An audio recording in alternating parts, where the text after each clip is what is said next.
Radio, right here on WBOK 1230 AM. I am Will Sutton, and with me is Eddie Francis. Good morning. Good morning. Good morning. How were the Twin Spans today? Twins fan was very crowded. The rain slowed people down. Thankfully, it slowed people down. Good. Yeah, I know. I mean, for a change. But then there was an accident right before the Morrison curve. Oh. Yeah. So just as I was getting to the high rise, it got interesting. But it was off to the side, and they were dealing with it. So, but no, it was. Other than that, I'm here in one piece. The car's in one piece. Yeah, we're fine. Well, the Lord woke me up, planted my feet on the floor, and got me off today. So I am blessed that happened. And what a beautiful day! We got liquid sunshine today. Yes, we do. We have a little bit of precipitation. Yeah, just a little bit of God's lovely sunshine that we need for growth and maturation of our veggies and other things, and clean out our water tanks and all of that. Yes, so I'm trying to look at it on the bright side. Oh well, yeah. I mean, it's not bad though. It's not a deluge or anything like that. No. Of course, when it rains in New Orleans and area, it's likely to flood somewhere. Yeah, I mean, I mean, this won't do any favors for that big water. What was that big water main break uptown, Panola? Yeah. It won't do any favors for that for that area. Nope. So yeah. Oh boy. Well, I'm happy to have you back, my man. Happy that you can be with me again. And Jared is on the other side of the glass. I guess you can't wave to the people because there's no camera over there. But go ahead and wave anyway. Wave anyway, Jared. He's waving. He's waving. So y'all who are out there on AM radio, you can't see us and you can't see Jared over there on AM. But if you're on the internet and you are tuning in via Facebook Live or YouTube, you certainly can see and hear us. So we appreciate all of our WBOK listeners and watchers. And if you are so inclined, feel free to jot a note and let us know what you're thinking about. I know Eddie's real good with keeping up with that. Yeah.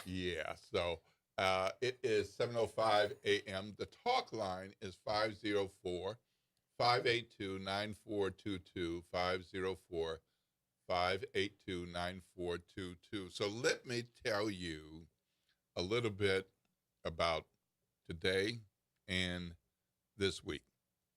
We were fortunate enough to have our Registrar of Voters, Lisa Bridges Manning, in yesterday telling us about the very low turnout of voters during early voting, January 24th through January 31st. The good news is that there are still more than 3,000 people who have requested mail-in ballots. So they have them, and they can submit them any day of the week up until 4:30 p.m. on Friday, the day. But they have to be there by 4:30. They have to be there. So not postmarked, but by there. If you put it in the mail on Thursday morning and something happens with the post office and it arrives on Monday morning, it doesn't count. Right. You know, if you put it in on Friday, it probably won't get there by 4:30 p.m. No. So your best case is to go to a voter registration office and drop it off. Or get it in the mail today. Today. I'm looking at today as the deadline for the mail-in ballot. Today before mail pickup. That's right. Yeah. Whatever designated time they have to pick up the mail, get it there before then. Yeah. Because if you put it in the mail, say I'll do it after work, I don't know. You might not make it. Yeah. You're cutting it real close. Real close. And that's more than 3,000 people. So these are registered voters. They say, I want to participate. Send me my ballot. They have the intention, so they have to take the next step. So there's that. So a lot of people will go to the polls on Saturday, February 7th, I hope. and cast their ballots in one of these three legislative races. We've got the state Senate race for District 3, the state representative race for District 97, and the state representative race for District 100. So we have been asking candidates to come to the radio station and share with us a bit about who they are, who they have been, and why they want this office and what they think they're going to do. And, of course, why they're better than the other candidate or two or three or four. Yeah. So we've reached out to the candidates, and we hope to have each of them on air Wednesday, Thursday, Friday mornings. The invitation is there, and we welcome them, and they can call 504-582-9422 and get on a schedule with Jared if they're not already scheduled. And today, we're going to hear from the candidates for State Representative District 97. Right here on the Good Morning Show, you will hear candidate Ed Murray, and you will hear candidate Eugene Green. So that's the only race that has two candidates. And so what that means is there is no 50 plus 1. Whoever gets the most votes will win. Yeah. So in races with 3 or more, if no candidate gets 50 plus 1, then there's a runoff. But in this case, because there are only 2, whoever gets the most votes will be declared the winner. Yeah. So this is an important conversation that we're going to have this morning. We hope that you'll stick and stay with us as that comes around. Go ahead and send a note or make a call to your friends and family you know live in that district. This is the, I'll call it the old Matt Willard district. Matt Willard, of course, was elevated to city council at large. So this is that seat. And we'll tell you more as we get more information about who's coming when, as confirmations are coming in. But you're going to want to listen to the Good Morning Show today, Thursday, and Friday. We're going to have some candidates coming up in here. All right. So it is midweek. We got through Monday. We got through Tuesday. So Wednesday is Hump Day. Hump Day. Yeah, you knew I had to say it. All right. This is Will Sutton with Eddie Francis. You're listening to WBOK 1230 AM, what New Orleans is talking about all day long.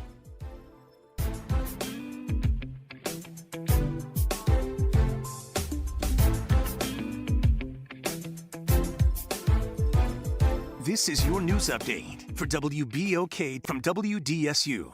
For all your news and weather, watch WDSU News, New Orleans' leader in live, local, late-breaking news. Today at noon and 4 p.m. Good morning and happy Wednesday. I'm Morgan Lentis with WDSU News, and here's a look at today's headlines. Happening today, Dookie Chase Restaurant will hold a community blessing in memory of 19-year-old Kareem Harris and other lives lost to recent violence. This comes after a judge denied bond for the 2 men accused in last month's deadly shooting at the historic restaurant. 19-year-old Makai Kelly, the accused gunman, and 22-year-old Anthony Johnson, who is believed to be the getaway driver, were described as dangerous during a court hearing yesterday. Kelly is expected to have a competency hearing after acting agitated in the courtroom. A date for that hearing has not been set yet. As for the community blessing, it is happening today at 4 p.m. Then Governor Jeff Landry says FEMA is sending more than $500 million to Louisiana to fund critical projects across the state. Landry says the list includes 165 projects with more than $66 million for waterline replacement work in Jefferson Parish. And finally, today the RTA is offering free rides in honor of Transit Equity Day. That means riders can take any RTA bus, streetcar, or ferry free of charge. Transit Equity Day is in celebration of Rosa Parks' birthday and the legacy of Claudette Colvin, honoring their lasting impact on America's civil rights movement. And that is a look at today's headlines. Trying to grow your business or increase traffic to your location? We can help. WBOK 1230 AM has a number of solutions that will meet your individual needs. Give one of our consultants a call today at 504-582-9420 or email us at info@wbok1230.com. And remember, an investment with WBOK is an investment in our community.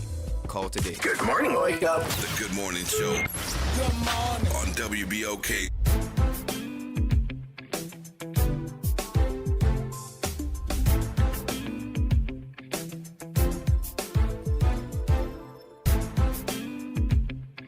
Good morning, New Orleans, and welcome back to the Good Morning Show. I am Will Sutton, and with me is my partner, Eddie Francis. Good morning. Yeah, so, man, there's all kinds of stuff in the news. One of the things is the president was talking about a New Orleans Police Department recruit who was detained by Immigration and Customs Enforcement, popularly known as ICE, at his home. And this was a part of the Department of Homeland Security's efforts to attack sanctuary cities and the worst of the worst, and getting people off the street and out of our neighborhoods and our communities and into detention centers and otherwise. So this particular recruit went through the processes to become a police officer. And the police department said they did everything that they normally do with checking on backgrounds. And they authorized him to proceed. And a part of that includes a ICE check. Yeah. Yeah. Which brings in the question, it's like, well, are you looking at your own systems? But they were, the president and others were blasting this guy because he allegedly missed a couple of hearings that he was supposed to make. And the guy's name is Timma. Am I saying that right, Eddie? I think so. Larry Timma. Yeah, it seems like it's Timma. Yeah. Okay. Yeah. All right. So he entered the United States in 2015, applied for a green card in Georgia. The following year, after marrying an American citizen, the green card application was rejected in 2022 because they thought that the marriage was fraudulent. And this is according to ICE, right? As reported by the Times-Picayune, my other employer. And that led to an immigration judge on December 5th to order Timmer in absentia to be removed from the country. Now, this guy been in the country, and best we can tell was obeying most laws, if not all laws, and did enough to get into the New Orleans Police Department. The DHS Assistant Secretary, Tricia McLaughlin, said it's a felony for illegal aliens to even possess a firearm. Under President Trump and Secretary Noem, ICE is restoring law and order. Criminal illegal aliens have no place in our communities, especially on our police forces. Now, it seems Timma has no criminal record and is not facing any charges. And he's attached to the New Orleans Police Department. So the New Orleans Police Department is like, whoa. Yeah. Wait a minute. You're talking about one of ours, and that's not nice. Right. So the communications officer, Reese Harper, said, New Orleans is not a sanctuary city, and NOPD does not control jail operations or detainer decisions, which fall under the sheriff's office. And he claimed that NOPD knowingly violated the law is false. Because that's another part of their legend. Like they're protecting this guy. Yeah. And they apparently had no indication of anything wrong. I mean, how the thing, excuse me, the thing is, if he has to go through a series of checks to become a police officer, And I imagine that those checks are a little bit those checks go a little bit further than HR. You think? Right? I mean, to become a police officer, officer. then how did he even make it through the checks? So, but the other thing is, unfortunately, ICE at this point as an organization, as an entity, has zero credibility because of what they have been doing and how they have been doing their jobs. So it's a bit hard to take them seriously at this point. And to me, that is the real tragedy of the situation. Maybe under another administration, when ICE is being run a bit more ethically, in my opinion, you can say, "Oh man, we need to see what happened with this Tema guy. What happened with the process. Did NOPD fumble somewhere, or was there just a simple mistake?" And it doesn't sound like there was any kind of a simple mistake in allowing him to go forward with his candidacy as a police officer. But it just, unfortunately, it just stinks of ICE politics. Yeah. The administration's politics, and it has almost nothing to do with Tema's credibility as a candidate to be an officer. So that's the thing that I look at with this story, and asking where the actual credibility is when it comes to ICE's pushback. So so that's something that it is something that I wonder, about, as far as the listeners are concerned. What do the listeners think about this? Yeah, I would love to know what some folks think, including police officers. Yeah, or absolutely. retired police officers, and you don't have to be a part of the New Orleans Police Department. If you're part of the Jefferson Parish Sheriff's Office, other types of legitimate law enforcement agencies, I'd be very curious to know what y'all think about this kind of situation. I don't think anybody wants a hardened criminal to be a police officer. No. But, No. I mean, we want the, protect and serve. Yeah. But, I mean, this just seems to be getting messier and messier. I mean, this is not a case where somebody is injured or killed, but it's messy. It is. It's very messy. Yeah. Yeah. I don't like this at all. No. No.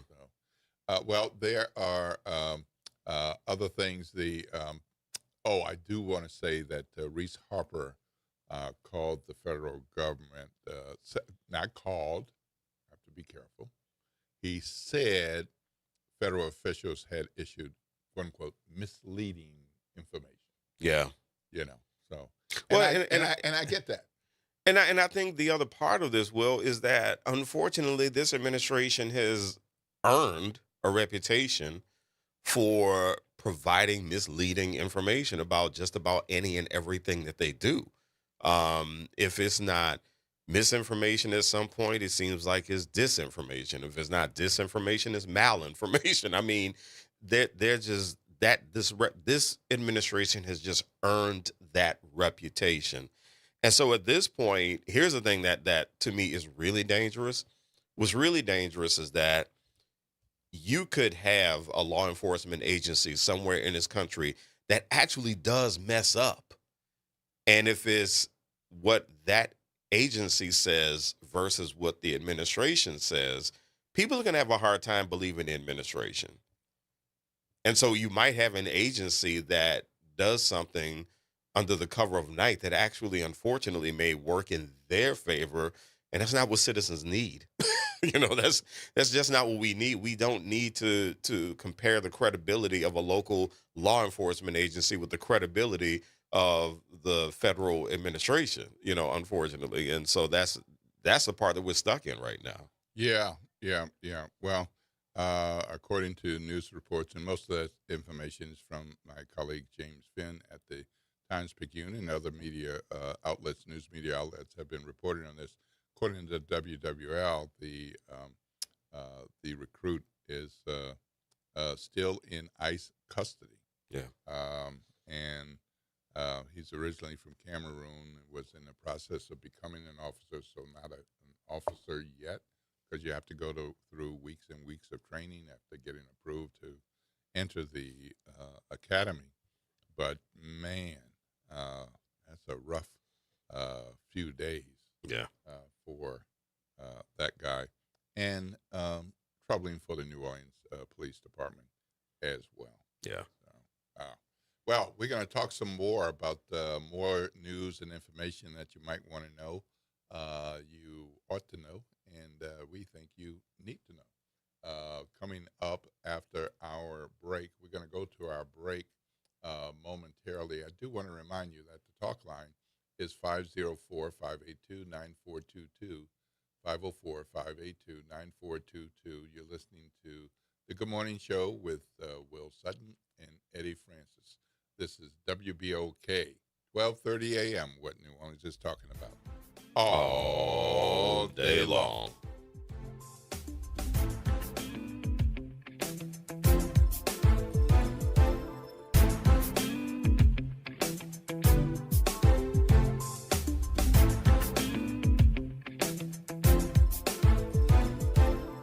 This is your news update for WBOK from WDSU. For all your news and weather, watch WDSU News, New Orleans' leader in live, local, late-breaking news. Today at noon and 4 p.m. Rainy for the first half of the morning. Then after that, as we get closer to noon, a lot of this will start to clear out for us, so not lasting very long. Then the next story for today, mostly sunny, highs about 58 to 63 degrees. It will be breezy, winds up to 15 miles per hour for us. And then as we get to tonight, there is a possibility of a light freeze on the North Shore. Lows 31 to 37 degrees across the area. And then Thursday, highs into the 50s, but by Friday, we're back into the 60s. From the WDSU First Warning Weather Center, I'm Raven Richard. Late nights are made for chillin', and you can do just that every Sunday night at 10 p.m. as DJ Wick brings you The Love Zone. It's the perfect way to top off your weekend with your favorite old and new school ballads. So sit back, relax, and let DJ Wick take you to the Love Zone on WBOK and on the World Wide Web at WBOK1230.com. Tired of the impersonal, one-size-fit-all style of banking? You deserve a bank that delivers exceptional service and personalized attention to your needs. That's the Home Bank Standard. Since 1908, Home Bank has been a trusted financial partner for businesses and families because we go the extra mile to help you reach your goals. See for yourself why Home Bank is good for business, good for life. Stop by any New Orleans area location or find out more at home24bank.com. Home Bank, member FDIC.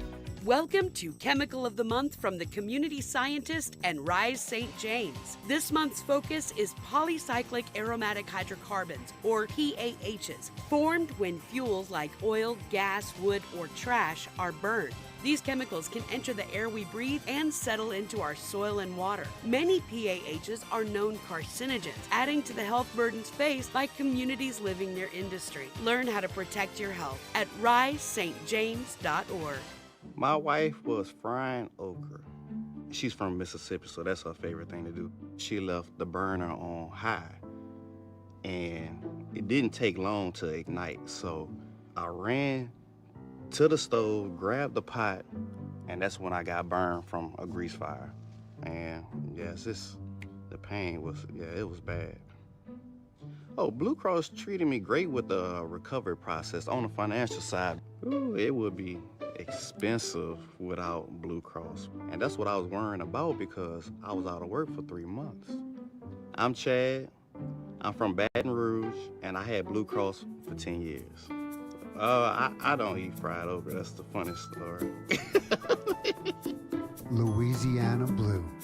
The right card, the right care.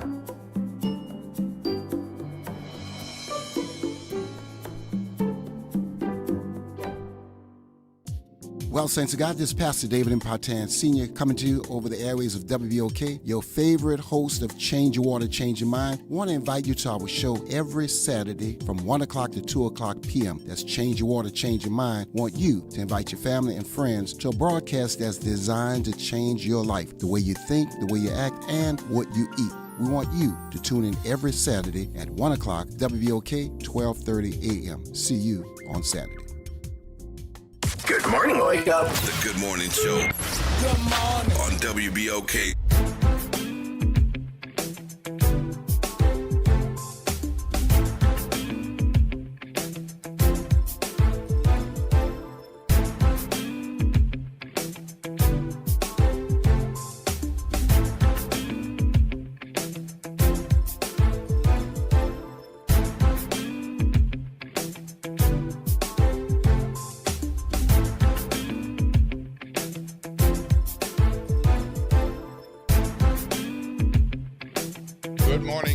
Good morning, New Orleans, and welcome back to the Good Morning Show. My name is Will Sutton. I'm here with Eddie Francis. Good morning. And we are happy to be with you, our WBOK family of listeners. It is 7:28 a.m.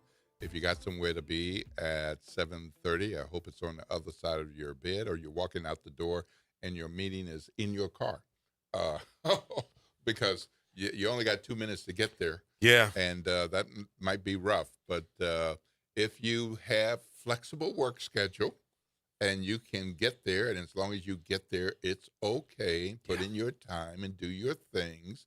Then you got a little time. But I do want to ask you to please drive safely. Please. Please drive safely. I can't tell you how important that is on any given day, and particularly a day like this where we have rain coming down and it's dark, so it's not as easy to see.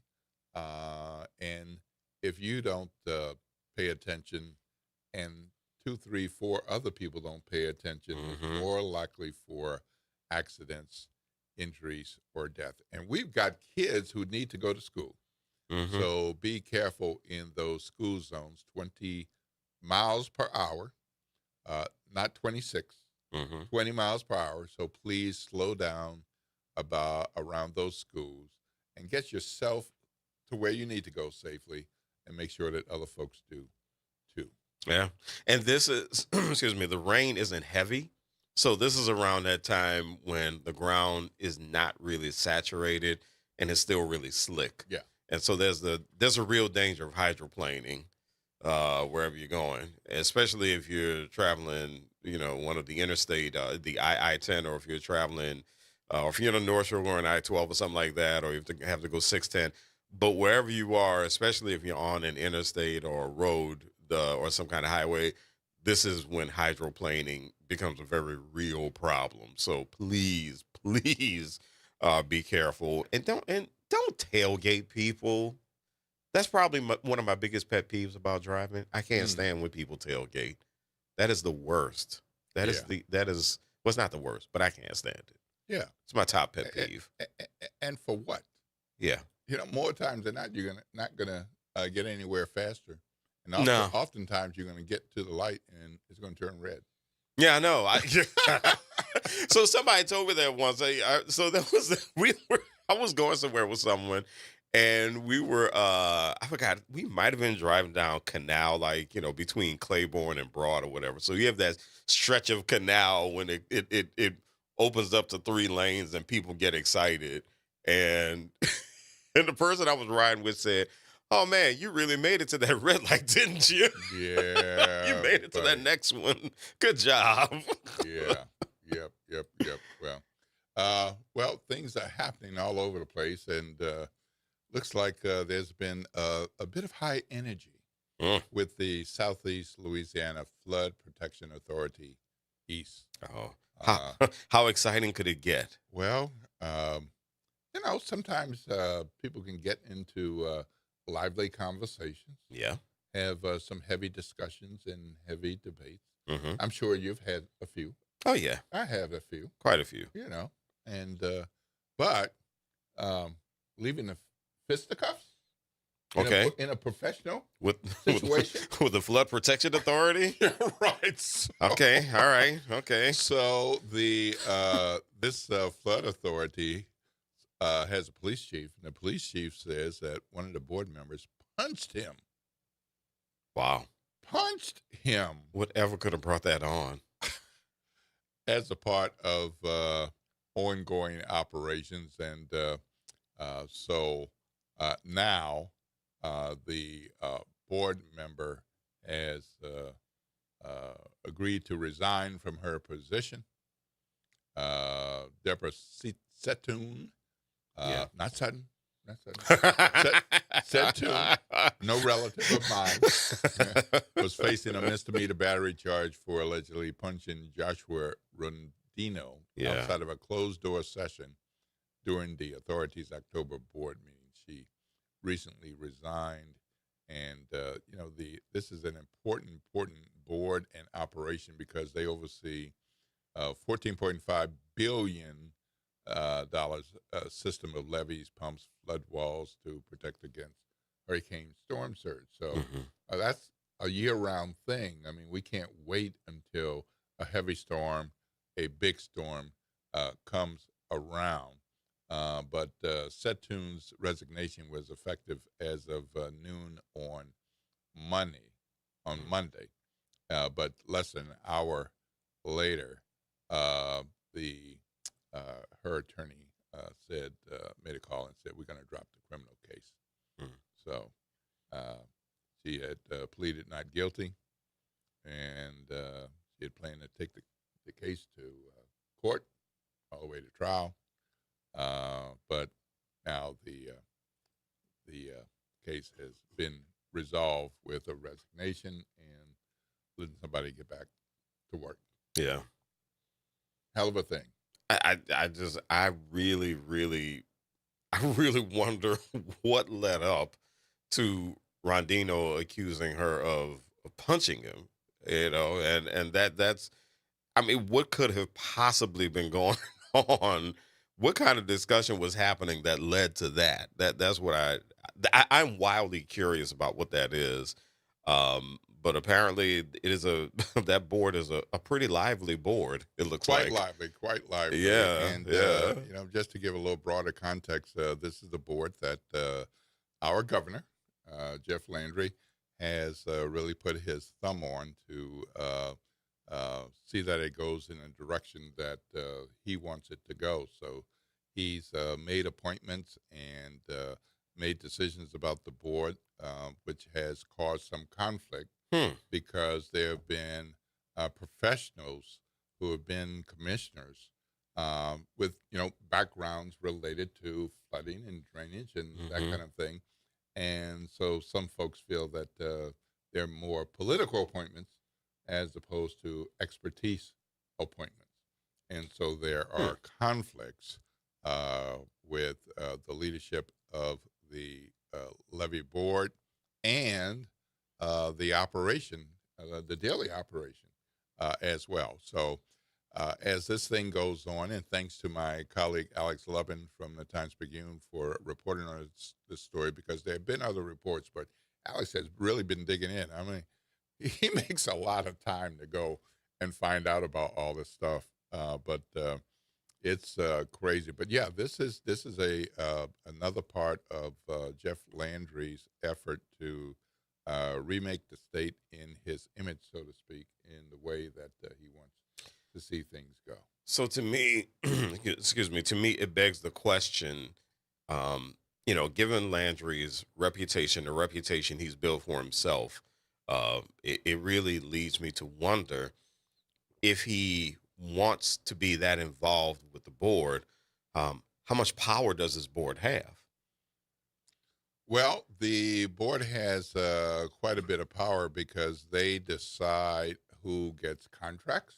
Now we're getting somewhere. How about we start with that? Yeah, now we're getting somewhere. To make sure that we are safe. And when you think about drainage and flood protection, a lot of concrete involved, a lot of work involved, a lot of construction involved, and somebody's got to do the work. Yeah. And so this board has the opportunity to make sure that things are up to speed, up to spec, to protect us the best way they know how, and that means updating things with the levee board protection system. Yeah. So there's that. Yeah. See, now we're getting somewhere. You could have stopped it. You could have stopped at contracts.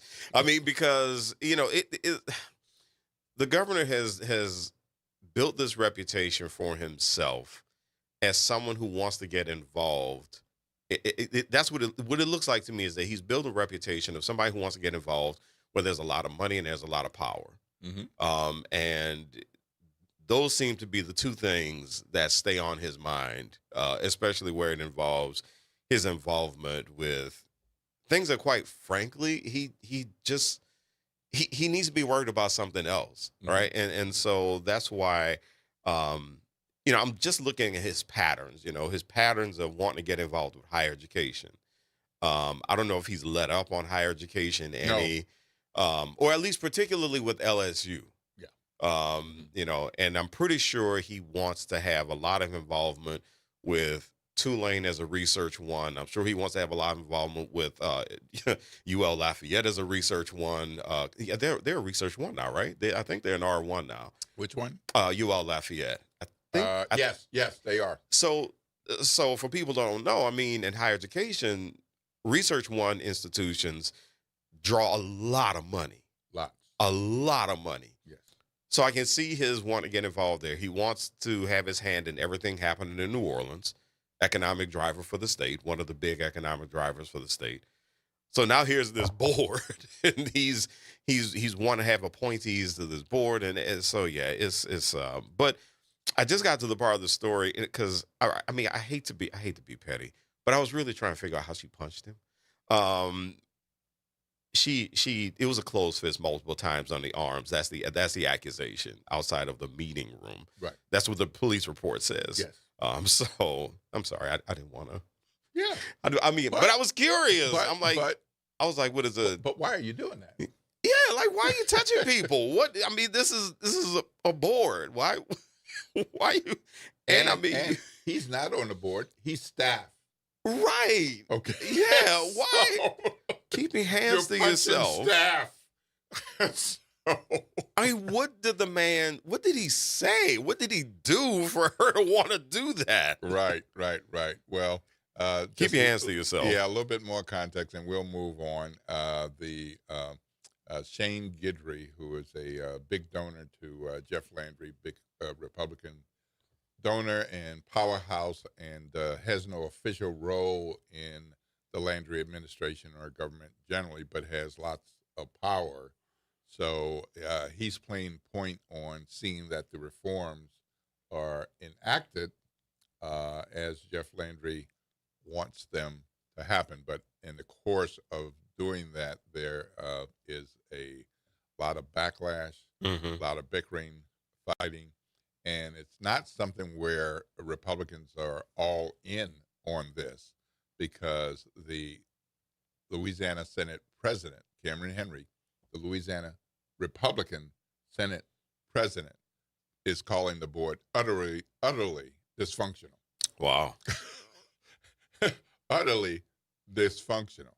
So he's watching this from Baton Rouge and saying that I'm glad the case against Debbie has been resolved, but this board still has an enormous amount of work to do to gain credibility with officials and folks who live in the area. I still think we need to restructure the board.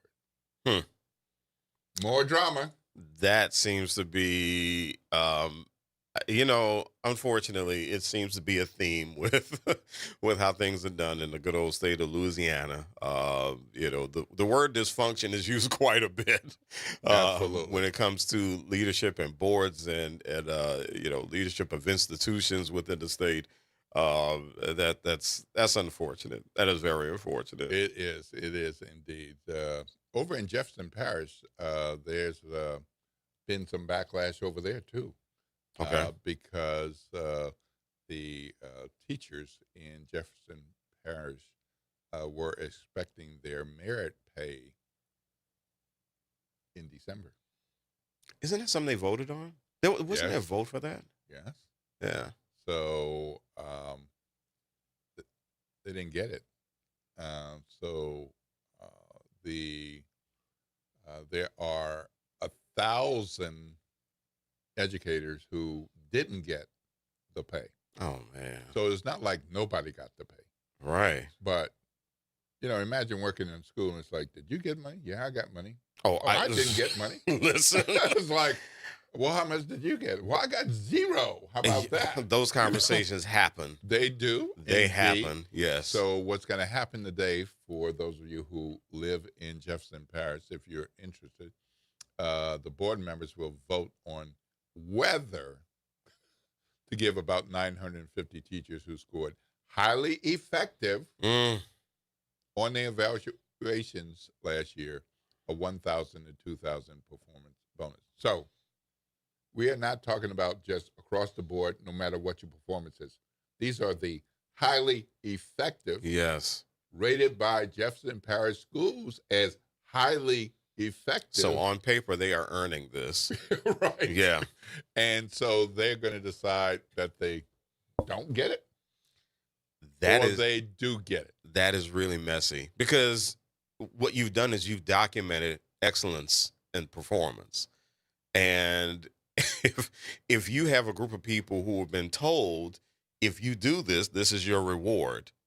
You have a group of people who have been told that, then if they get word, it's like, oh, well, we documented that you actually did perform excellently. About that money that we said you were going to get, we'll decide on that. Well, here's what happened. What happened was, and and highly effective. There's a category above that now. Oh, really? What is the category? Exemplary. So that leaves wiggle room. That leaves wiggle room. Okay. But most of these people, if not all of them, were working under the system where highly effective was the highest. And now it's like, well, there's a difference. There are some who are exemplary, and they deserve the merit raise. Sure, on the next cycle. I mean, because if you were told under this cycle, you get the highest rating under this cycle, this is your reward. That's the expectation. Like you have told, and I'm saying this as somebody who was a nut about internal communications and organizations. If you have told your employees, you get this for doing that, right? And this is we are documenting that this is how it's going to happen, right? That's it. That's all the employees need to hear. The employees don't need to hear anything else. And then if you come back around and say, oh, well, we've added a level, so we'll make a decision. And it's like, no, as an employee, you told me that under the last cycle when, the budgeting and all that stuff was done, this is what was going to happen. I'm going with that because that's what you told me, and it's in writing. And so now that's a pretty messy situation that the board is putting themselves in. So I would be interested in whether or not there's some devil in the details that's not out there. That's what I'm wondering. The school district said, we told you.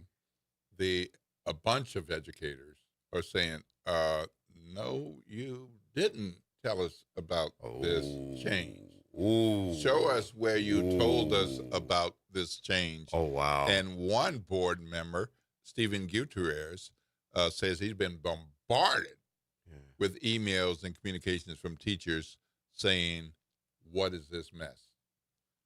Because I earned a highly effective merit raise. I mean, at this point, it's not certain that the board will approve the merit raises. So how possible is it that many people are wrong? Or that many people didn't hear what they heard, or didn't read what they read, or didn't comprehend? How possible is it that many people are wrong? Which I hate to say it, is possible. But let's ask this question: how likely is it? Yeah, that's the question I have. Yeah. But this is check those spam folders. Yeah. Did you check your junk email? Right. Because we sent a follow-up. You might not have gotten it. It came from contact at. Right. Oh, boy. Yeah. But anyway, that school board meeting is going to be at 6 p.m. tonight in Harvey at the Jefferson Parish Schools Administration Building. That's over at 501 Manhattan Boulevard, 6 p.m. For those of you who are educators who want your raise, and those of you who are exemplary, who already got it, but you want to see what happens, and those who are less than exemplary or highly effective, so maybe you can go there and learn, well, what do I have to do? Is this a meeting that the public can go to? This is an open meeting? I mean, I would also urge parents. Absolutely. I would urge parents to show up, especially if your kid has had that great teacher. Absolutely. Who needs advocacy. They need someone to step up for them, and they need someone outside of the Jefferson Parish School Board organization, right, to advocate for them. If you're a parent, I would definitely recommend that you show up for this meeting. Yep. Absolutely, positively. So that's 6 p.m. tonight, Jefferson Parish Schools Administration Building, 501 Manhattan Boulevard in Harvey. I suspect that will be a hot one. Yes. Yes. All right. Well, it's time for us to take a break in just a minute or so. Mr. Eddie, what a conversation about that. I mean, we got people fighting, resigning from boards. We got dysfunction. We've got folks going off on each other and not paying money that people have earned or seems to have earned. And we've got arrests and updates on the Dookie Chase yes, shooting and death. Yes. So that's going to happen after the break. Stay tuned right here to the Good Morning Show. The talk line is 504-582-9422. 504-582-9422. You're listening to WBOK 1230 AM. What New Orleans is talking about all day long.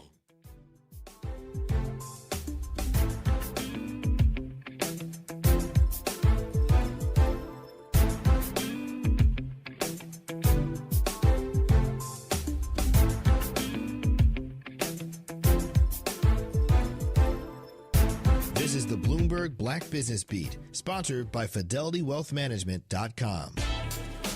Former Jamba Juice CEO James D. White has focused a lot of the last few years of his career on mentoring leaders. His latest book is on the importance of building a strong and lasting company culture. Talking to Bloomberg, White addressed the recent pushback on DEI. Yes, I think the conversation has definitely changed, but I think the best leaders, at least the best leaders that I work with, they've got a true north. They're very focused on their values, and they know that if you put people first and you create an environment where all the humans get to do their best work, you're going to always win. White's latest book is Culture Design, How to Build a High-Performing, Resilient Organization with Purpose, and he wrote it with his daughter, Krista White. I'm Bloomberg's Justin Milliner on the Black Business Beat. Time is valuable. That's why Lowe's Blueprint Takeoffs turn blueprints into quotes faster. Bring us your plans, and we'll generate itemized material lists to make quoting easier so you can get back to building. Plus, at the Lowe's Pro Desk, you get access to thousands of building materials not sold in store. And when your order's ready, we'll deliver everything to the job site. Improving is easy at Lowe's. With Fidelity Wealth Management, a dedicated advisor gets to know you and your goals to build a comprehensive plan to help grow and protect your wealth. Backed by a team of specialists, they'll analyze all your accounts, even the ones they don't manage, to keep an eye on taxes and provide proactive portfolio insights that can help you unlock your wealth's full potential. Learn more at fidelity.com/wealth. Investment minimums apply. Fidelity Brokerage Services, LLC. Member NYSE SIPC. Missed a show? Want to hear that guest everyone's talking about? WBOK is now streaming on all your favorite podcast apps. Just search WBOK Media, hit download, share with a friend, and don't forget to rate your favorite shows 5 stars. Because when our voices are heard, our impact grows. Hi, I'm Imani Godin, founder of GoDance. GoDance is a nonprofit interdisciplinary dance organization rooted in New Orleans, providing access to dance education and sustainable, wellness-centered art practices. Right now, you can be a part of this work by participating in our Key to Your Heart house raffle. Our programs are open, inclusive, and community-centered, supporting artists, students, and creatives at every stage. Your involvement helps expand access, education, and opportunity for artists of all ages. To learn more and get involved, visit GoDance, GAUDANSE.org.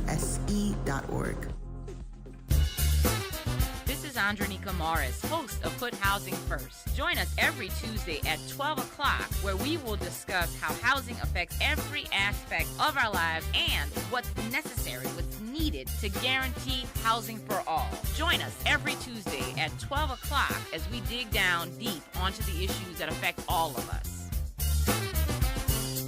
Tune in every Wednesday at 12 noon to What's Growing New Orleans, hosted by Angel Vanderpool. What's Growing New Orleans is a weekly conversation about developing and growing Black businesses throughout the region. Brought to you by the New Orleans Regional Black Chamber of Commerce.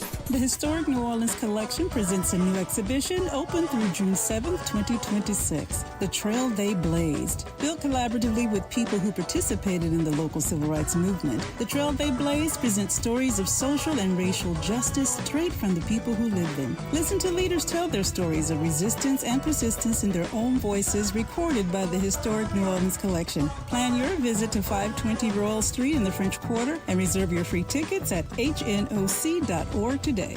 Good morning, wake up. The Good Morning Show. Good morning. On WBOK.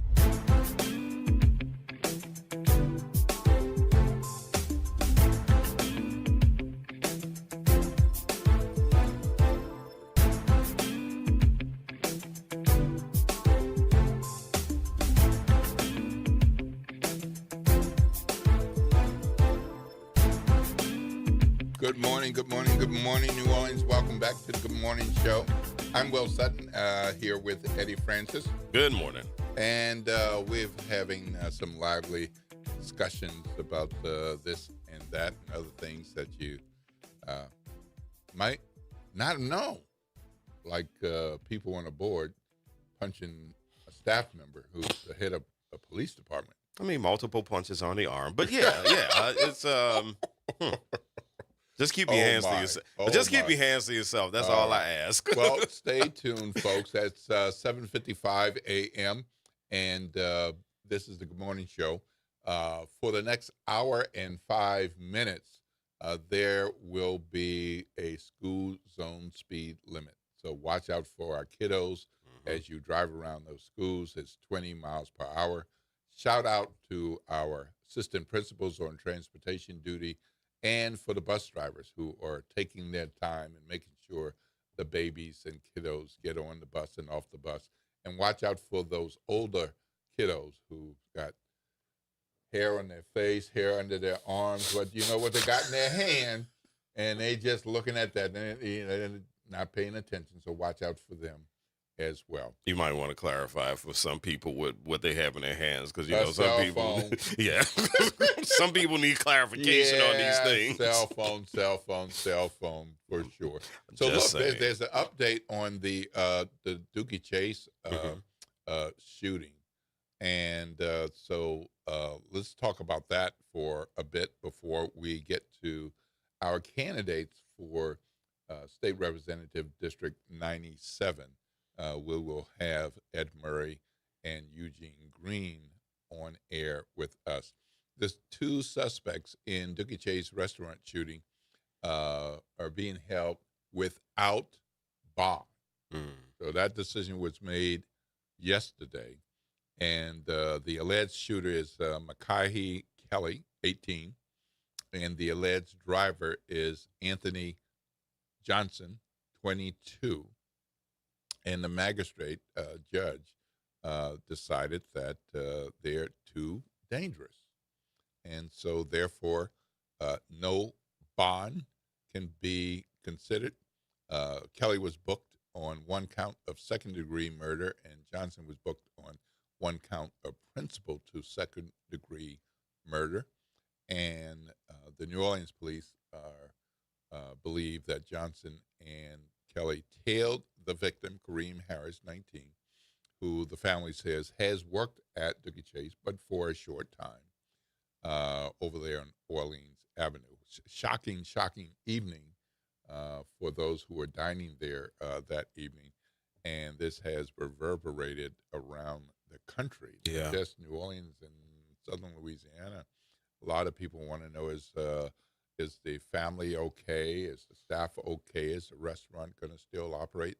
The restaurant is still operating. The restaurant is still open. I went there myself not long ago, a few days ago. Had a wonderful meal.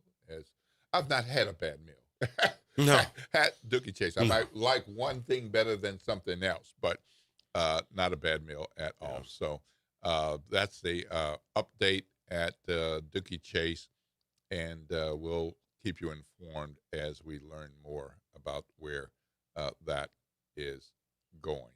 But heck of a thing. Yeah, that it is. That it is. And, you know, for folks who are annoyed, because I know that we have listeners who are a bit annoyed that part of what is pulling the lever of this case is the fact that there were tourists there. And the message that I think listeners get is, well, this becomes more important when tourists are around.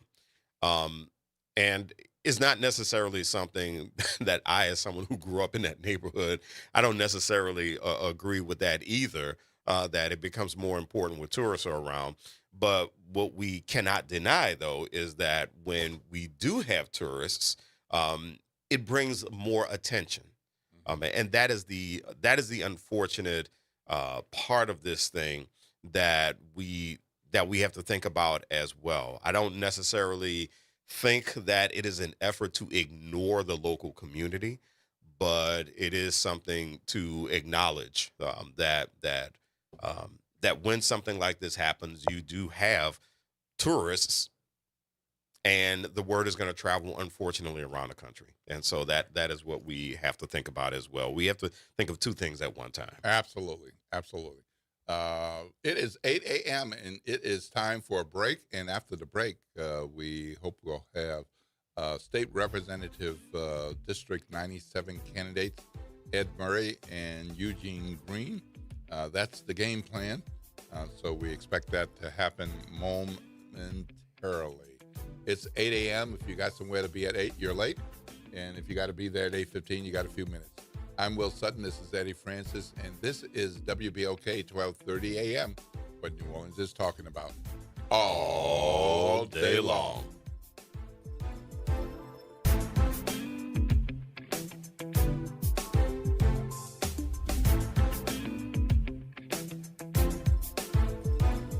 WBOK New Orleans, home of the Good Morning Show, 7 to 9 a.m. weekdays. Here's what's trending this hour. Well, Los Angeles Mayor Karen Bass delivered her State of the City address Monday. Part of her speech focused on the Palisades fire, though she's been criticized for not doing enough. Plus, the white man charged in connection with the murder of Charlie Kirk trying to keep some documents private. And NFL Commissioner Roger Goodell says the upcoming Super Bowl halftime performance by Bad Bunny will unite viewers.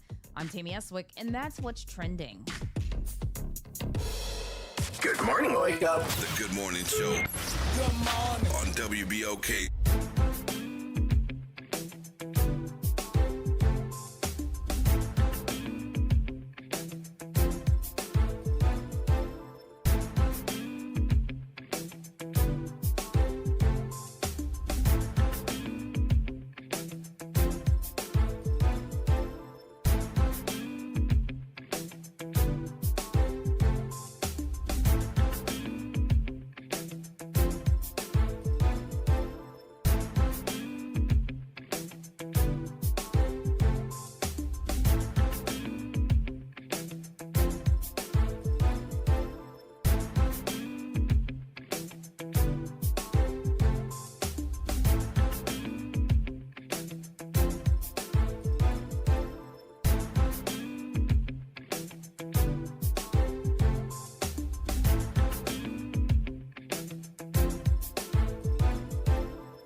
Good morning, good morning, good morning, good morning, New Orleans, and welcome back to Good Morning Show. It is 8:03 a.m.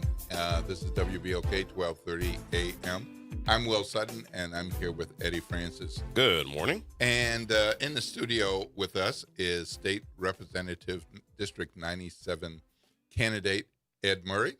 And on the phone with us is State Representative District 97 candidate Eugene Green. Good morning, gentlemen. Good morning. Thank y'all for having me. All right. Well, thank you much. So this is an important special election. I'm big on voting and big on people participating in democracy. Early voting started on January 24th and ended on January 31. There are a number of folks who requested mail-in ballots who haven't voted yet, and then people have an opportunity to vote on Saturday. This is an opportunity for our WBOK family of listeners to hear directly from each of you. Eddie and I will ask you some questions, and we want to give you a 2-minute opening. Whoever goes first at the opening will be the last person at the closing. So 2-minute opening and a 2-minute closing, and we'll have questions in between. All right. Everybody ready to go? All right, who wants to go first? I can go first. That's fine. All right, Mr. Green. All right. 2 minutes. Hi, everybody. My name is Eugene Green III. I am running for state representative for District 97, a district in which I have lived in my entire life. And I also have attended schools. I grew up in the district from Hines Elementary, Marion Central Catholic Middle School, St. Augustine High School, and then I finished at Tulane University with a degree in business management and legal studies. And then I became an auditor for 15 years. For the last 15 years, I've been performing financial audit, budget audit, and compliance audit for various private sector companies, including the healthcare industry with Blue Cross, hospitality industry with Caesars Entertainment, the banking industry with Merrill Lynch and Bank of America. And that's what makes me uniquely qualified for this position to address our budget issues that we are having going on right now, and to advocate for responsible spending. And that brings me to my next point. I want to make sure that our residents, that we can tackle the insurance crisis that's going on in the state of Louisiana, city of New Orleans, and especially my district of District 97. And that's the homeowners insurance, the health insurance, the flood insurance. All the insurances are skyrocketing. And I have a 4-point plan to address those issues. And then also, I want to make sure that we advocate for our fair share. And what I mean by that is the city of New Orleans houses a lot of state-owned entities, meaning the Superdome, the arena, City Park, also the land the aquarium's on, all the waterways, and the convention center. And the state makes a lot of revenue from these entities, but the city has to burden the cost of providing services for these entities, including police services, fire services, and EMS services, every time there's an event held there.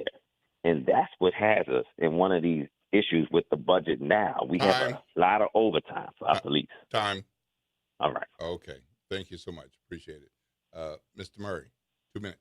All right. Good morning, everybody. Thank y'all for having me. My name is Ed Murray. I'm a candidate for District 97, state representative. For those of y'all who don't know, that's mostly that Gentilly district previously held by Matt Willard. I am a graduate of Loyola University in New Orleans, and I went to Southern University Law Center in Baton Rouge, where I got my Juris Doctorate. I'm an attorney, father, T-ball coach, and homeowner. One of the main things I want to do is lower our homeowners insurance is sky high. I want to do so through the Fortified Roofing Program. My predecessor, Matt Willard, did a great job of getting that ball rolling.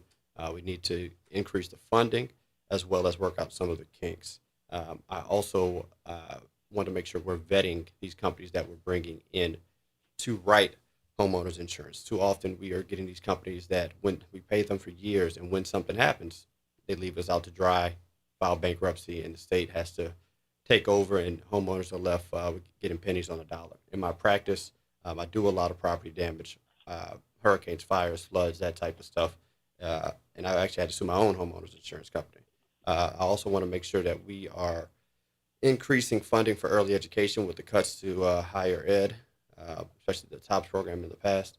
If we're not going to give our kids funding to get through college, we need to make sure we put them on the best foot forward, and early education is proven to do that. I'm number 8 on the ballot, and I'm asking for your vote.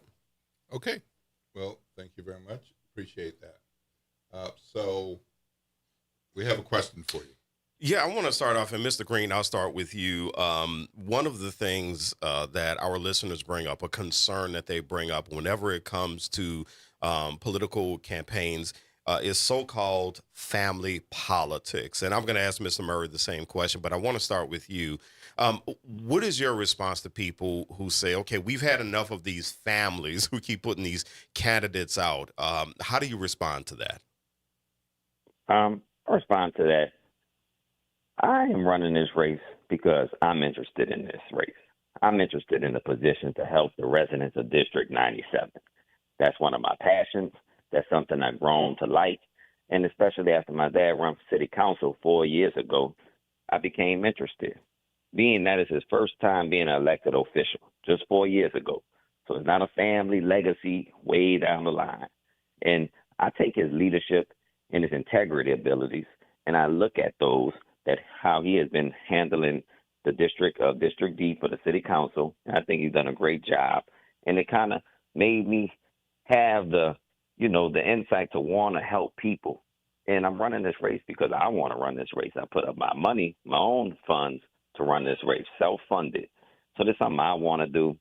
And I don't think it has anything to do with my dad trying to put me up or anything. I want people to understand that this is something I want to do. This is something I'm interested in doing because I want to help the residents of District 97. Okay. Thank you, Mr. Green. What about you, Mr. Murray? I've been in politics my whole life. What my dad does or did for a living doesn't really have that much effect on me. I was a poli-sci major in undergrad. I went to law school. Since I graduated from law school, I've served on several state boards, Louisiana Motor Vehicle Commission, Louisiana Public Defender Board.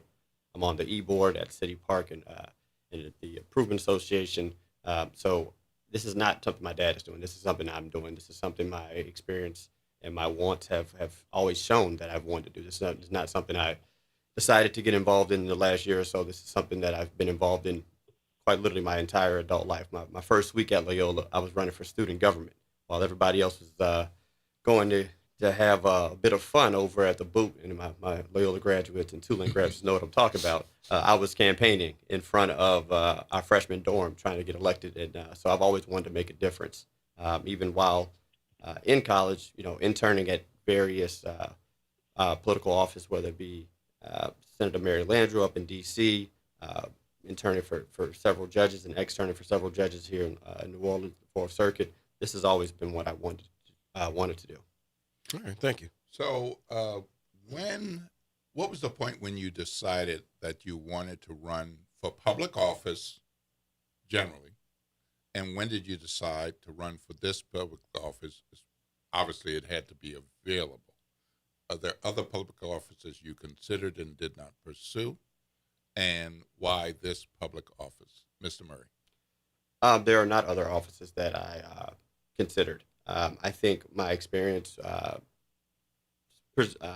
perfectly suits me for the legislature. I think I know a lot about it. I have a lot of relationships with our legislators, former legislators on both sides of the aisle, and we all know that's what it takes to get things done for New Orleans. I think I publicly decided that I wanted to run for this office the day my predecessor decided that publicly that he was going to run for at large, and I've been working towards that since. I think I've always had an idea that I may want to run for public office, which is why I've always been involved, because I wanted to know how things work. I wanted to know how the sausage was made, so to speak. I wanted to know how to get things done. There's a narrative that Louisiana, is dominated by Republicans, and so we can't get anything done as New Orleans, especially as Black Democrats from New Orleans. I think that's a weak narrative. I've sat on some of these boards with these people, and we've gotten things done. And quite frankly, we've not talked about our political stances. We just solved problems. So I haven't. There wasn't something else I was thinking of. This is it. This is what I want to do. Okay, Mr. Green. Okay. Yep. I've always known I wanted to run for public office. In Maine, during my tenure at Tulane University, I interned with Senator Mary Landrieu here, Small Business Administration, and the Jazz Fest and Heritage Foundation. So I had a little bit of everything. And then throughout my career, I decided that about 2 years ago when I ran for OBDEC, I'm on elected division now, Orleans Parish Democratic Committee. And that's when I decided I wanted to actually run for public office. And I decided the 97 seat a couple of years ago, being that it's the district I am born in, have lived in, have attended schools in, have been in my entire life. That's when I decided. Okay. One of the things that's very important, and Mr. Murray, you alluded to this, but Mr. Green, I want to ask you about it, is working across the aisle because of the dynamics that we have in the state right now. So, Mr. Green, I'll start with you. How do you envision yourself working across the aisle? Mainly building relationships. As we know, it's a majority Republican-controlled legislature. So I would implement a strategy in fiscal responsibility and professional negotiation with my colleagues. And I would make sure that they understand when investing in New Orleans, it's a return on their investment, meaning we are the cash cow of the state. We provide all the funding for the state. All the money comes in New Orleans and goes out to New Orleans. And so the main thing I would do is work with them, understand them, become friends, build relationships, and present that it's a return on an investment, investing in New Orleans and providing us the proper funding to address all our issues from infrastructure, flood mitigation, early childhood education, and so on. Okay. I already do so day to day. In City Park right now, I can tell you I'm the youngest person. When I got on the board, I was, I think, one of the only, if not the only person of color. Certainly from our walk of life, I'll say to speak. Additionally, I have relationships with our legislators already, as evidenced by, people like Senator Jimmy Harris backing me, Representative Candace Ann Newell. I have relationships with Cameron Henry, our Senate president. I have relationships with Kirk Talbot, very influential in the Senate as well. I know these people already. We have conversations. I have brought solutions to problems in the past, and that's how we've been able to get things done. That's what I'll continue to do. Okay. So I want to ask both of you, campaigns cost money. How has your fundraising gone? And if we were to look into your account this morning, how much would we see? How much would we see has been spent? How much of the money comes from where? Mr. Murray. I don't know what we are looking at as of today. We always have some outstanding balances, and you think you have X amount of dollars, and then you get an invoice from something 2 weeks ago, and that balance is a lot less. It's very similar to your regular checking account, where you think sometimes you're doing a lot better than you are, and then that bill that you thought already came out 2 weeks ago has not came out. I will say it has been an expensive race, but I've been able to fundraise from myself. As well as a variety of people in the city, and some attorneys as well, some of my friends. So my funding is very spread out, and I'm very thankful for that. And I think that shows people's support of me. People put money where their mouth is. What's your guesstimate of how much you're spending on this campaign? It's the six-figure race for sure. I do know that. Okay. All right.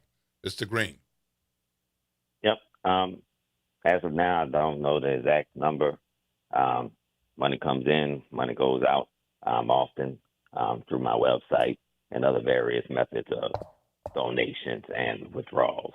But to say I'm mostly self-funded, I came into the race with enough to get me through, and I'm going to have enough to finish a race, and I'm just going well so far. Okay. Very good. So, Mr. Murray, you brought up the roofing program a little while ago. We have our listeners who are tuned in, and they're streaming with us on Facebook. So we do have a Facebook comment that came in response to the roofing program. This is from Gloria. And what she wrote is, I'm not a fan of this roofing program as a means to reduce insurance rates. I see it as another money grab, which is costly even with a so-called grant. So how do you respond to that? I would say our home insurance crisis that we're having is affected by several levels, the main being the federal level. As I think we all can agree that this current administration that's in the White House and Congress don't really value cost of living and for the regular person. So we are trying to do things that we can do on a state level. We'd love to do more. I know our congressman has been up there fighting for us, but again, that administration is not cost of living is not high on their to-do list. But the fortified roofing program does work. Give us some time; it's going to work more. It's a new program. We put more funding into it and work out some of the kinks. Okay, thank you. All right, Mr. Green, same question. Okay. Can you repeat that? Yeah. How would you respond to Gloria, who on Facebook wrote, I'm not a fan of the roofing program as a means to reduce insurance rates. I see it as another money grab, which is costly even with a so-called grant. So how do you respond to that? Mainly it's a new program, so it's not fully funded. When the program becomes fully funded and we work on the program and enhance the program and everybody puts their ideas in and takes out things that are not working, but that's going to take a little time because the program is kind of new. So the grant is up to $10,000. Clearly, we would like a $25,000 grant, but it has to be fully funded. As we know, a roof at least costs $25,000, but starting at $25,000-$30,000. So we'll want to, pay for majority of the roof. And right now, the program is just up to $10,000. So once it's fully funded, work out some of the things that are not going well and add some more things that we think can go well, the program, I think, will work and is working as of now. Okay, I thank you for that. Appreciate it. I have a question for both of you. Mr. Green, you first. When is the first time you went to the state capitol in Baton Rouge? As a young child. Any idea when? Yeah, probably was like, the last time I remember is probably like 17, 18. Okay. Mr. Murray. The first time I went to the state? Yes. I can tell you I probably don't remember it. Yeah. I've been to the Capitol over 400 times. I went several times as a child. I went to law school in Baton Rouge, and I would often visit the Capitol on probably a twice a month basis. I still go to the Capitol now, sitting on some of these committee meetings, see what's going on. So I couldn't give you a date. I know in the Capitol they give you a visitor's ID, so I'm sure the great folks that do some keep us safe up at the Capitol can tell you the exact date. But I don't know the exact date. My first time there. Okay, Mr. Green, how often have you been to the state Capitol? I've been pretty often. And you? I say various times with my father when he worked in Congress. So I would say a lot of times. Okay. All right. Eddie? So when we talk about, I'm sure this is something that voters have brought up to both of you. And Mr. Green, I'll start with you.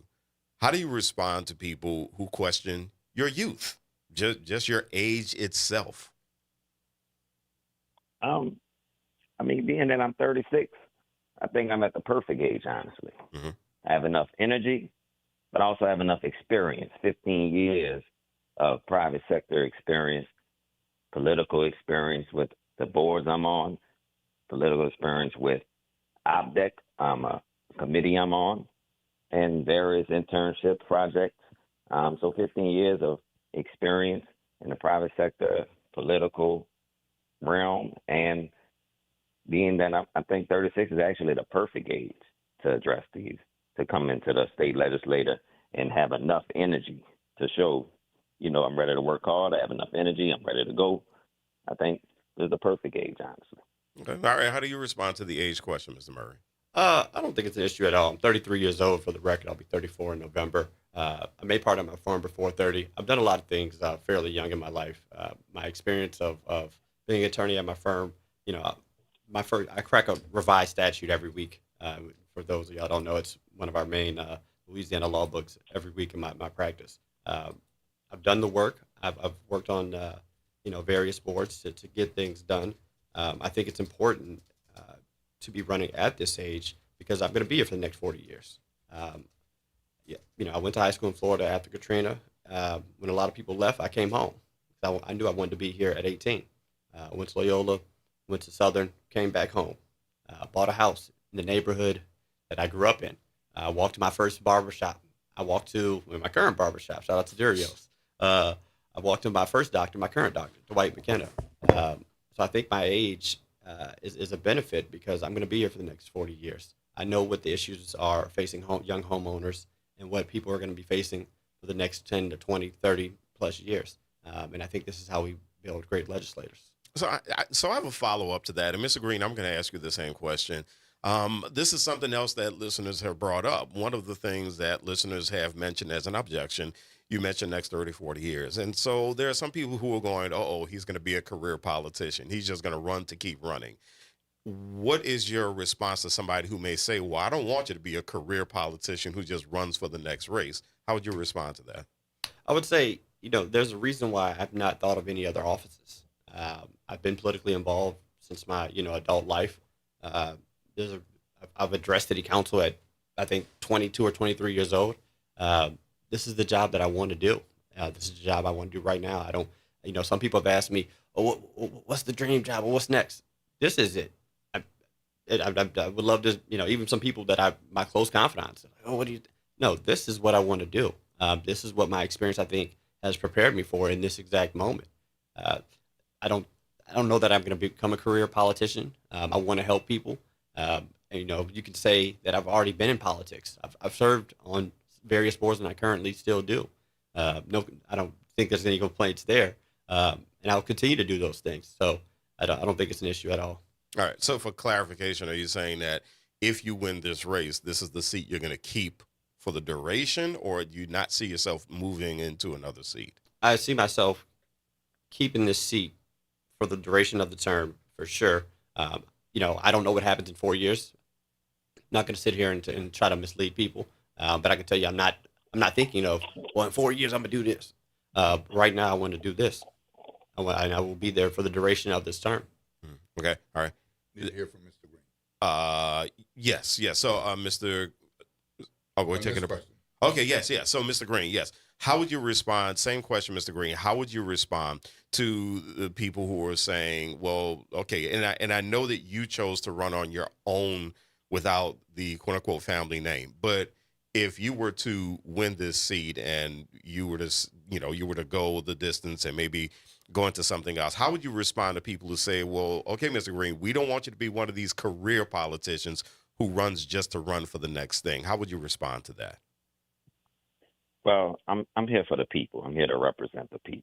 State representative, I'm representing the people of District 97. So I'm here to help them. And whatever that may be, I'm playing the state attention. And if anything else comes above it and people want me to help in another area, another district, another seat, then I'm willing to do that. At the end of the day, I'm here to help. I want to make sure our residents feel safe, that they feel secure, that they want to be in New Orleans, that they want to start businesses in New Orleans, that they want to raise their children in New Orleans, that they want to enjoy New Orleans, feel good about New Orleans. So in order to do that, if they want me to go to the next step, I'm willing to do that. They want me to sit down and represent them in this seat until the tenure, then I'm willing to do that. I'm here for the people at the end of the day. Okay. All right. Thank you. All right. So, Mr. Murray, Mr. Green, Mr. Murray made an issue of some allegations on abuse and drug use. Why does that fit into this campaign? And so why go there? Why is that important? I think character and temperament are very important in this job, and I think voters have a right and almost, I would say, dare I say, a duty to know who they're voting for. I know it's a short race, and I want people to know who everyone is, and I think character and temperament play a huge role in this position. Mr. Green, when you saw that, heard that, what was your response, and do you think this is a legitimate issue for this campaign? It's not a legitimate issue at all because none of it is true. I'm going to be completely honest with you. Unfortunately, Mr. Murray had to bring in my divorce. Let's say it's not allegation, it's a divorce. I filed for divorce 2 years ago against my ex-wife, in which I now share joint custody with. So I was granted joint custody with my daughter, with my ex-wife. We have a great relationship to this day. Just was with her and my child at the Young Men of Illinois ball, in which my daughter was a princess. So unfortunately, they brought into a divorce proceeding, and they using words that are said in a divorce proceeding, in which me and my wife were going through troubling times, in which we just had a disagreement like anybody has in any relationship. But all of it was voluntarily rescinded by my ex-wife. Remember that, hear this again, everybody. Voluntarily rescinded within 3 days. And everything is growing great. We have joint custody. Unfortunately, that was a hard time in my life. That was somebody I was with 17 years since that was my high school sweetheart. She's still my sweetheart. I always have love for her and her family. And it's just, they brought something in that they saw that was voluntarily rescinded. They didn't do the due diligence to bring up to the rest of the public what was going on. Rather, they just took things out of this divorce that's 20, 30 pages long, and they took one paragraph. Rather than giving the viewers, the voters, the people, you, me, everybody, the chance to see what really happened. And nothing happened. Okay, we're going to give each of you a couple of minutes for a closing. But this closing has some particular points we want you to hit. So in your closing, would like you to reference the last time that you have visited the state capitol, whether you have used a red card or a green card, and tell us what that is. What is the size of the Louisiana state budget? What makes up the largest part of that budget? And then give us some indication that you know something about the finances of this state to make sure that voters are confident that you should be the one for this seat. Mr. Murray, you're first. I believe I visited the state capitol last year for may have been Alpha Day at the Capitol. They kind of blend together because I've been a ton of times. But what I do want to say was last year. The state budget right now is at about $47 billion. I think it's about $3 billion less than last year. I think there was some one-time spending that we had in there. I know the governor has unfortunately increased funding for our jails and prisons, including youth jails, detention facilities, including for a brand new one to be built up, I think, outside of Lake Charles. That funding and $17 million also for Angola alone, which is crazy to give $17 million to a former plantation, but that's neither here nor there. So I am aware of the budget and what's going on, and also want to point out that we did fully fund TOPS, which I am happy to see. We also doubled the amount that we are spending on school choice, which I think is a mistake. I think we're going to have an excess of a few $100 million, and I know we're going to retire some debt per the Louisiana Constitution. We're going to also put in, I think, $144 million to a rainy day fund per the Constitution. I'd like to see a lot of that excess come back here to New Orleans. Okay, thank you. Mr. Green. I think the state budget is like 50 something million. 53 billion total, but they have around 10 to 12 billion the state general fund. That's the direct. But I think they're supposed to have a surplus of over 200 million. They're projected a surplus of over 200 million. this year. And so I just want to make sure that those funds go into the right areas. And I make sure that District 97 receives some of those funds to the right areas for infrastructure, flood mitigation, early childhood education, criminal justice, and public safety. The last time I visited the Capitol might have been last year at some point. All right. Very good. Well, thank you, Mr. Murray, and thank you, Mr. y'all. Green, for joining us this morning. Very important special election decision will be made on Saturday, and as you both know, this is one of the races where a decision will be made because there is no 50+1. Whoever gets the most, the only race.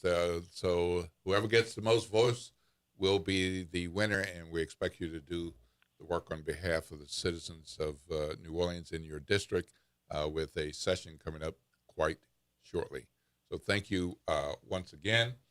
We will be taking a break, and when we come back, we're going to hear from Damian Washington from Fire Images Hair Studio.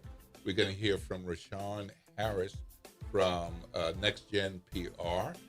And we're going to hear from Slim Yador. Some people might know him as Rudy Mills. So we're going to have that conversation coming up right after the break. Again, thank you to Mr. Murray and Mr. Green. You all consider their candidacies. If you are one of the people with more than 3,000 mail-in ballots requested, turn them in. And otherwise, you can pick your weather, because whatever the weather is on Saturday, that's the weather for your day to go vote. All right. Starting at 7 a.m. All right. This is the Good Morning Show. I'm Will Sutton with Eddie Francis. This is WBOK 1230 a.m. What New Orleans is talking about all day long.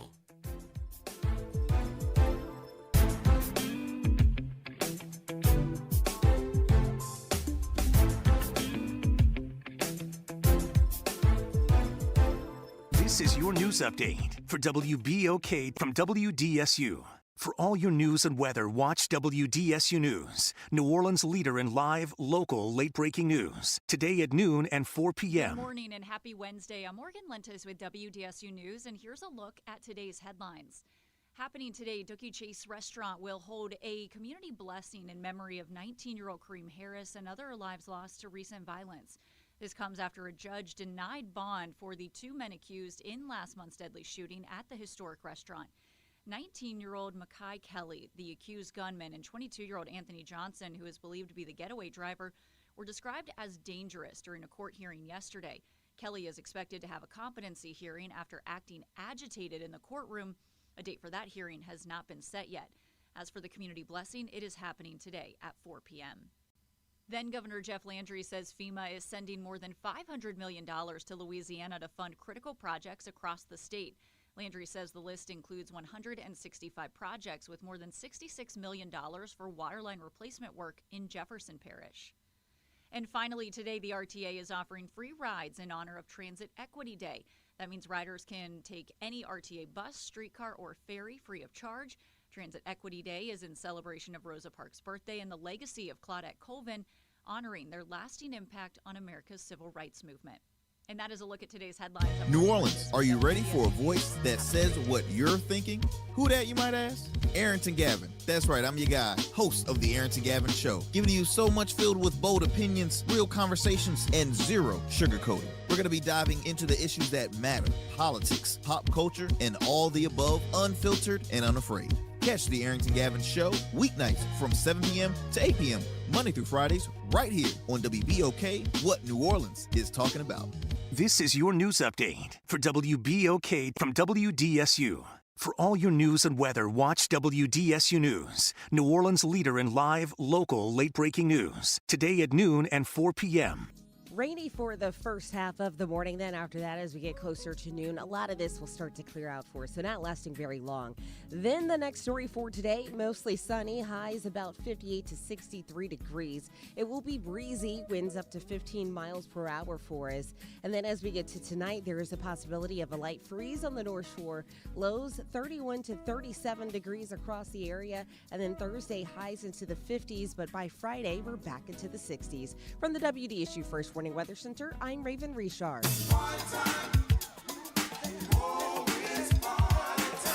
That's right.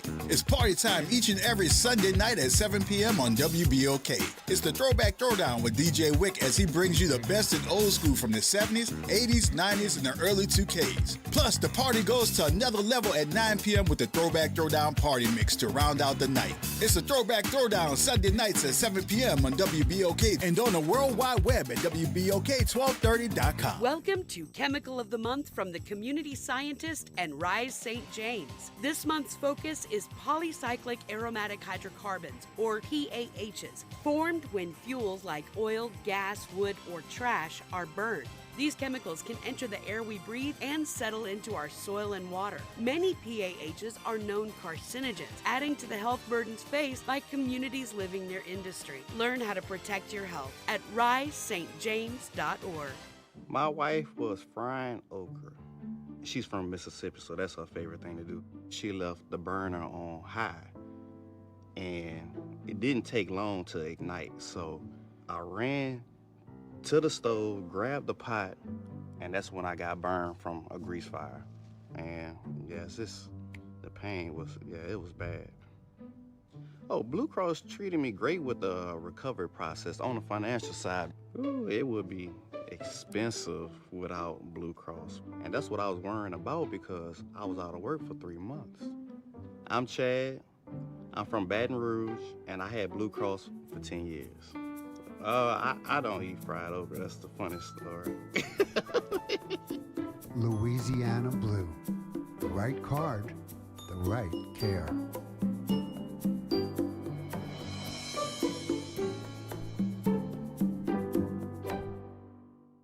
What if just $50 could open the door to your new home?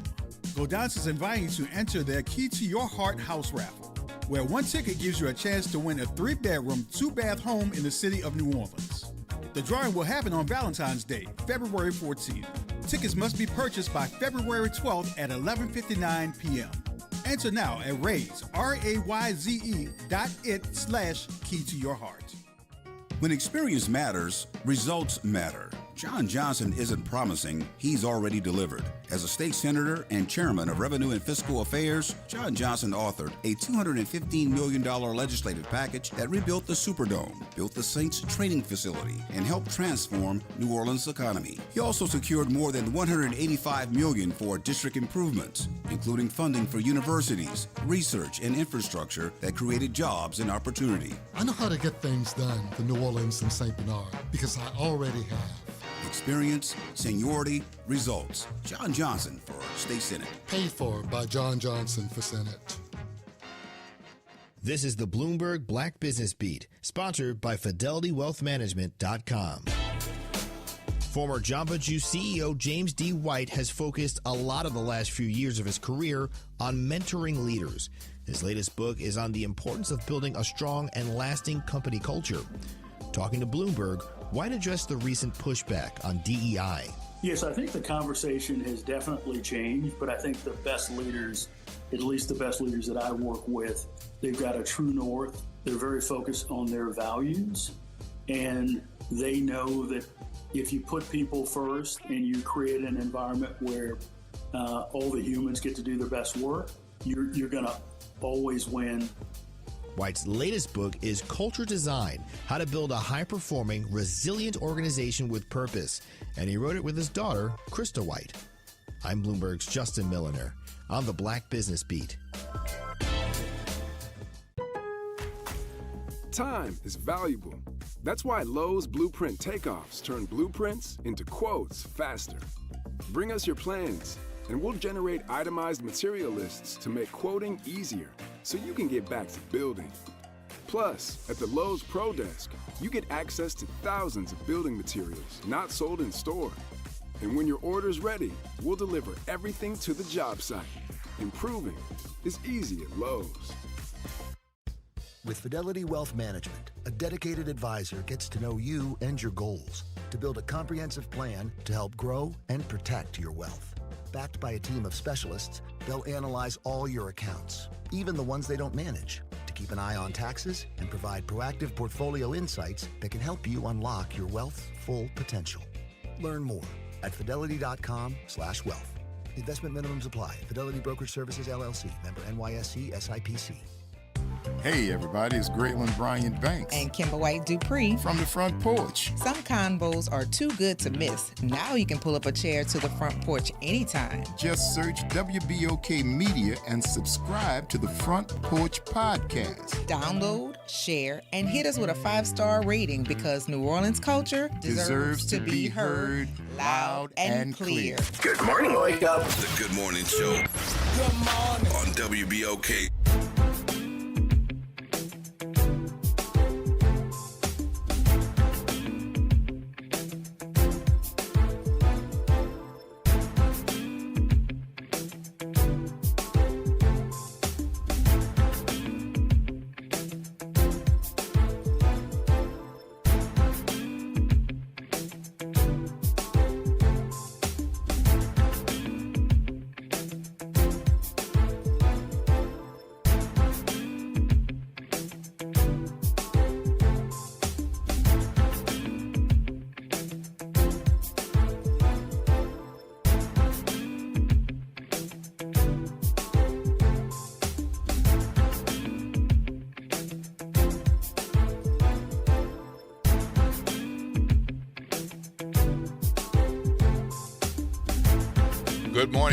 Good morning, New Orleans, and welcome back to the Good Morning Show.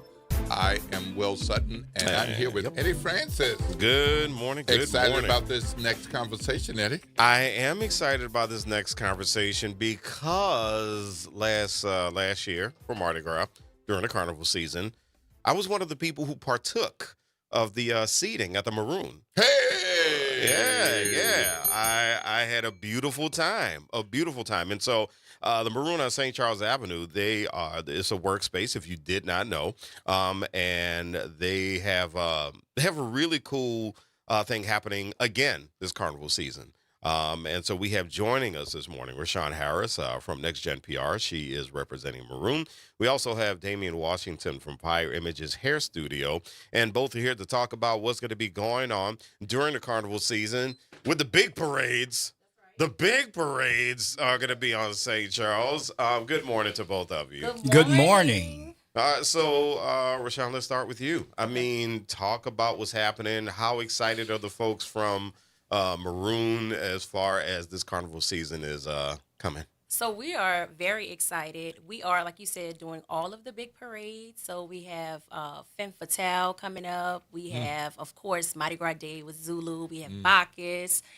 So we are selling tickets for wristbands. So the wristbands, I don't know, for me it's important because I have a 5-year-old and access to a bathroom is very important, okay? Number one, numero uno concern during bio break. Yes, and so Maroon offers access to the bathroom. They offer light bites and, a meal. You get drinks, non-alcoholic beverages. And then you just get premium seating and viewing of the parades. And the thing I love is we're right by the overpass. That's where all the bands play, right? Yeah, right. So we get all the action right there at Maroon. So if you go online to themaroon.org, you can buy the tickets there. If you have a large group, over 10 or more, you get 20% off. But the biggest thing is a portion of the proceeds. This is a fundraiser. So Maroon is also a nonprofit. And so a portion of the proceed goes to our programming that we have with some of our interns. We get interns from Xavier and Dillard and all of these places. Yeah. But it goes to help with programming for them. And also we have a heart for small businesses. And so we do cohorts for them. So you are partying with a purpose. and involving all the family. It's a family thing, and we just want to show people what we have to offer. It's a beautiful space where you can come and enjoy, connect, network, all of those things. Oh, and Will, I buried the lead on this thing. WBOK is going to be broadcasting live from the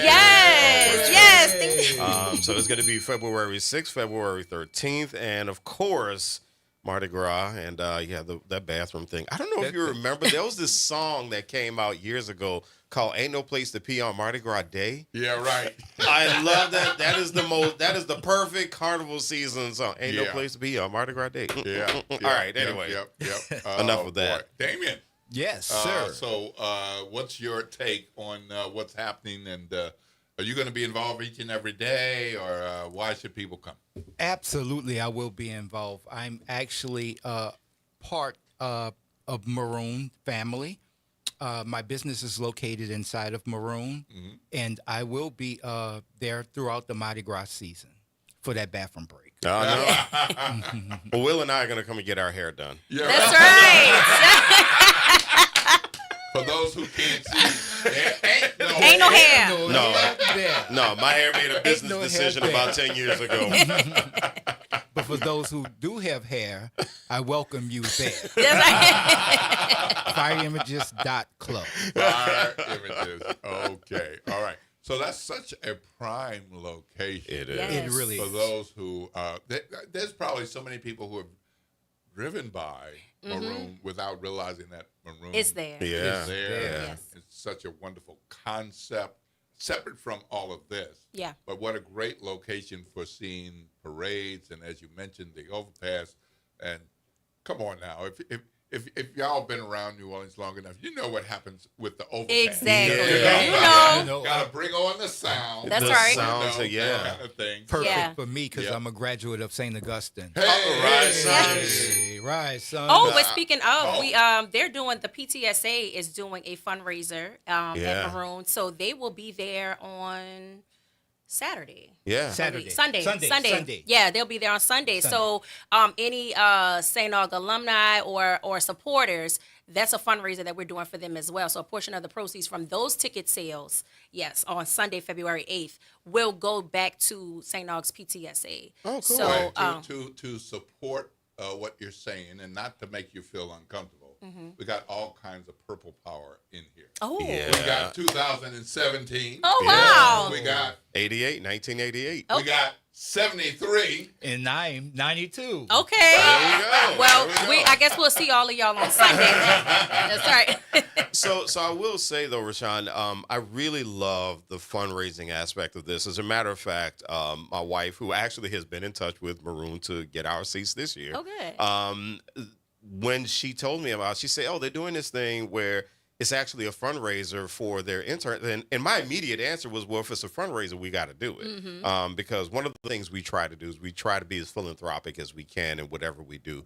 And so I think that is an incredible, thing that Maroon is doing to actually turn those funds over to try to do something, especially for interns, because as somebody who's worked at a university like Will, we're always looking, we got to send those jokers somewhere to get some kind of experience. Get on out of here before you graduate, but go get an internship. That's right. Yes. That's so awesome. We love our interns, our Maroon interns. We just had one that left a couple of months ago, and I was like, yeah. when are you coming back?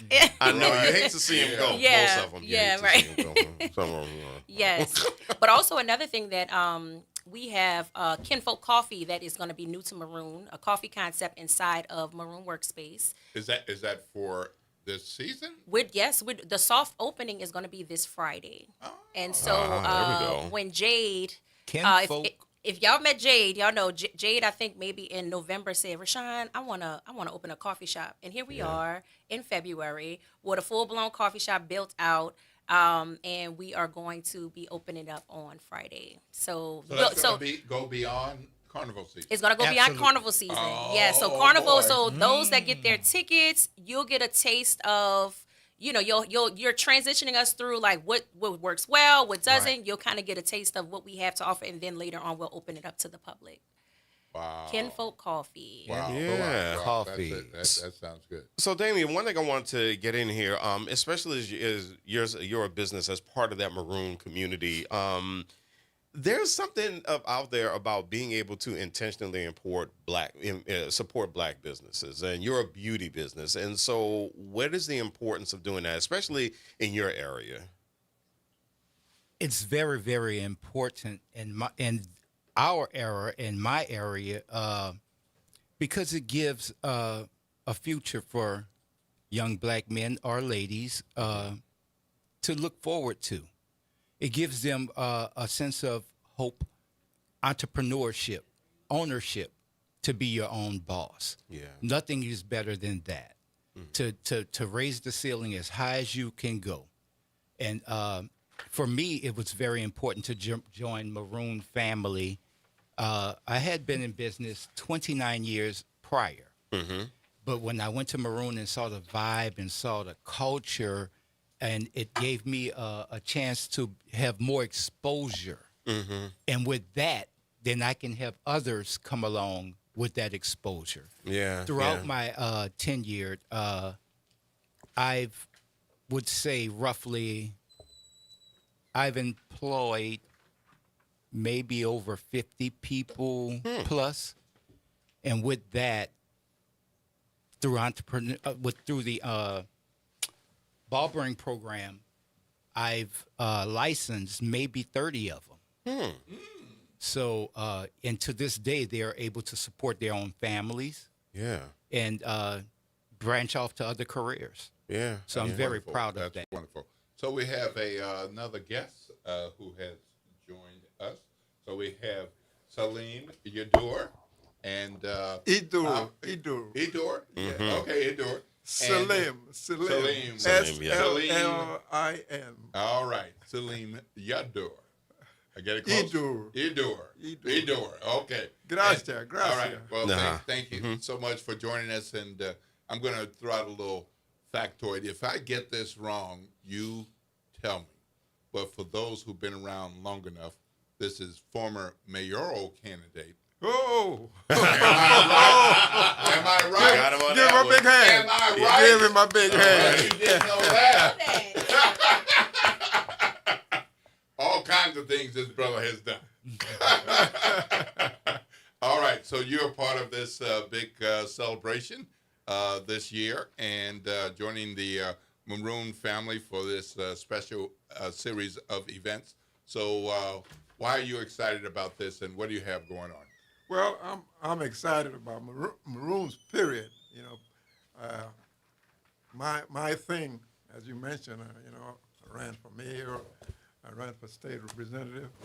My thing has always been promoting our businesses, businesses in the neighborhoods, in our neighborhoods. You know, the main thing that I've been concerned with is right now is the fact that I'll use the PI attorneys. Okay. If you notice, most of them are all white on TV. Yeah. You know, and they're racking in our monies. Well, what his name is? The big boy. He said, well, we have got $1 billion for our people. However, we don't see you at Duke Chase. Yeah. We don't see you on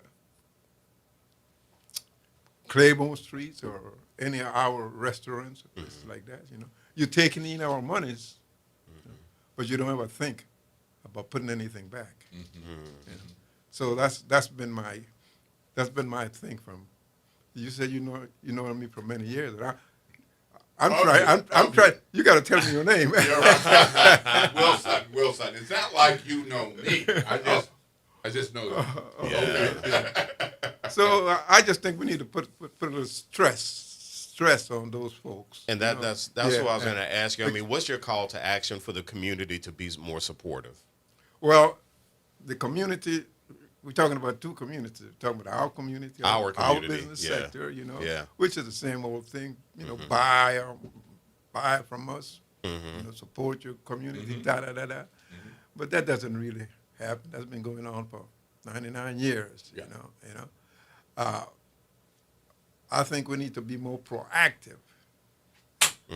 We need to begin with the churches, you know. Right. There should be a sermon every Sunday, okay, on financial. You know, Yeah. on recirculating the dollar. Yeah. Well, thank you so much. I mean, we appreciate everybody being here. WBOK is going to be at the Maroon Workspace. There's going to be February 6th, February 13th, and February 17th. And so for more information, Rashawn, for more information very quickly, how can people find out more about the Maroon? You can follow us on Instagram. It's Maroon Workspace. Or you can go to the website, themaroon.org. All right. Yes. Thank you so much. All right. Well, thank you so much for joining us this morning. We really appreciate it. Remember, that's February 6th, February 13th, and February 17th at the Maroon. So get your wristbands now. Make sure you can get some light bites and have access to a bathroom. 1206 St. Charles. And hear the big sounds as the parade moves along. We're going to have to make room for the front porch. They'll be coming up next, and you're going to want to be talking to them. I'm going to give you the number, not to call us, but you can call them at 504-582-9422. 504-582-9422. I'm Will Sutton, Eddie Francis. Thank you for being with us this morning. Lord willing, I'll be back tomorrow, and we look forward to having more news, information, and fun with y'all. This is WBOK, 1230 a.m. What New Orleans is talking about all day long.